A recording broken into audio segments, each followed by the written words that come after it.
और उत्तर प्रदेश सरकार ने जयप्रकाश नारायण अंतर्राष्ट्रीय केंद्र परियोजना के लिए सोसाइटी को भंग करने के प्रस्ताव को मंजूरी दे दी।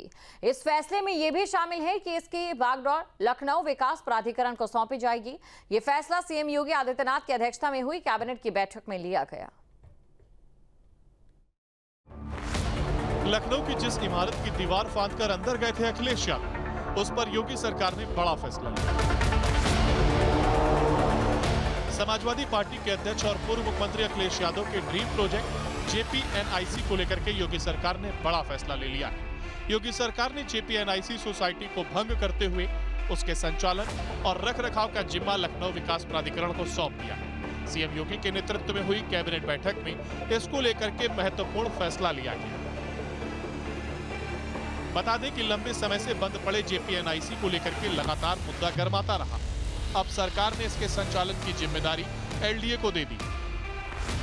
2017 में अखिलेश सरकार की हार हुई और भारतीय जनता पार्टी जीती। योगी सरकार ने शपथ लिया, वो समय था। और आज 2025, 8 साल बीत गए और जेपीएनआईसी और ऐसे कई प्रोजेक्ट थे जो कि अखिलेश सरकार में हो रहे थे, उन पर रोक लगा दिया, उन पर जांच बिठा दी। लेकिन आज की कैबिनेट अहम रही क्योंकि जेपीएनआईसी के सोसाइटी को भंग कर दिया गया।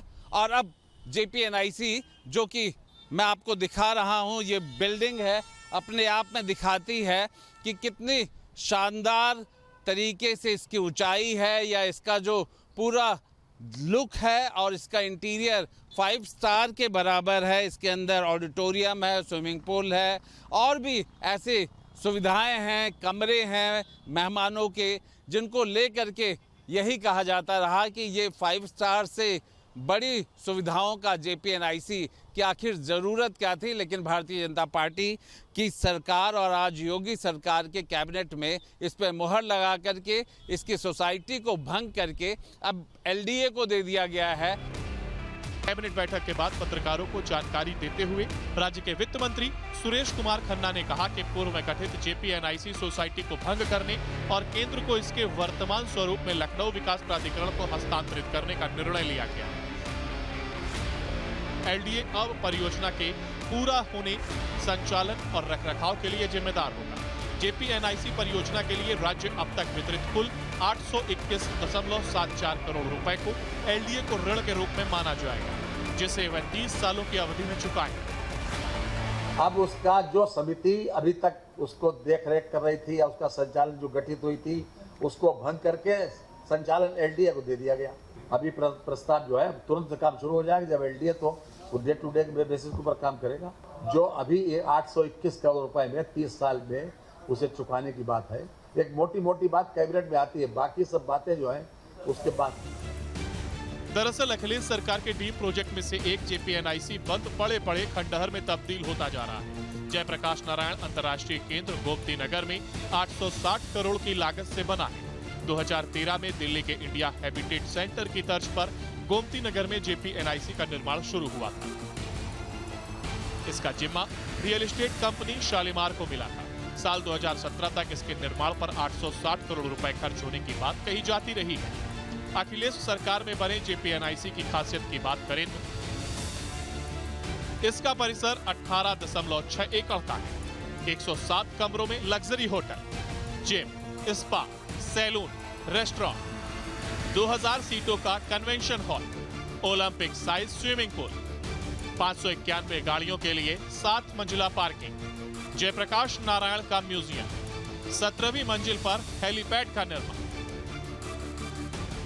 जानकारों की माने तो साल 2017 तक जेपीएनआईसी का करीब 80% काम पूरा हो गया था। लेकिन साल 2017 में प्रदेश में बीजेपी सरकार बनने पर इसका निर्माण रुक गया था।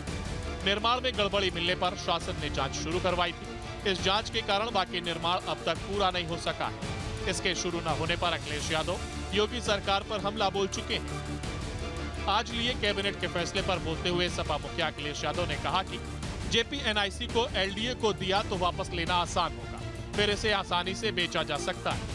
कुल मिलाकर वो योगी सरकार के फैसले से खुश नहीं नजर आए। उन्होंने कहा कि मुझे खुशी है इस बात की कि जेपीएनआईसी को चलाने के लिए एलडीए को दे दिया गया, लेकिन एलडीए का काम है नक्शे पास करने का, चलाने का नहीं। एनडीए को इसलिए दिया होगा कि समाजवादी पार्टी को लेना आसान हो, क्योंकि आपको कोई संस्था तो चाहिए होगी, क्योंकि आपने पहले कोई कार्रवाई की होगी जिसके तहत आप कुछ कार्रवाई नहीं कर सकते हैं। इसलिए एलडीए को देने से अब आसानी से बेचा जा सकता है, दिया जा सकता है। इसलिए मुझे खुशी है इस बात की। अब एलडीए को जब दे दिया गया है जेपीएनआईसी चलाने के लिए, एलडीए का काम है कंस्ट्रक्शन करने का, नक्शे पास करने का, चलाने का नहीं है। यादव जी जिस ढंग से जेपीएनआईसी पर हायतोबा कर रहे हैं, 12 से 17 तक उनकी सरकार का जो कार्यकाल है वो कामों के नहीं कारनामों के लिए जाना जाता रहा है। भ्रष्टाचार के ढेर सारे उदाहरण आपको देखने को मिल जाएंगे।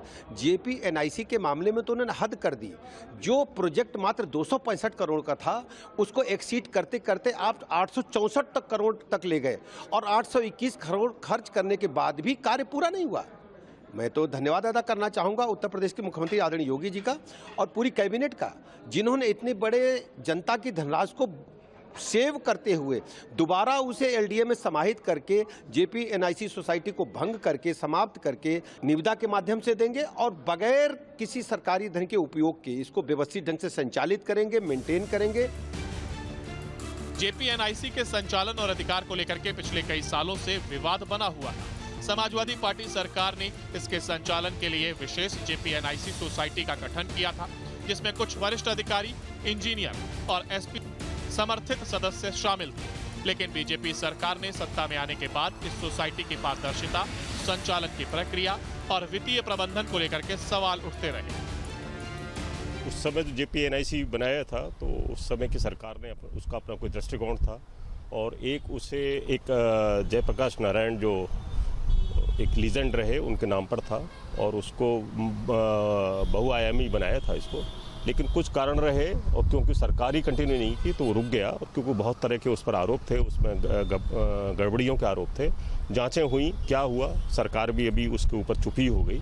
लेकिन अब जब शुरू होने के लिए हुआ है तो जानकारी ये मिली है कि लखनऊ विकास प्राधिकरण इसको टेक ओवर आज के जो कैबिनेट का निर्णय हुआ है वो टेक ओवर करेगी और उसका संचालन करेगी। उसका उपयोग भी वही उसी के माध्यम से होगा।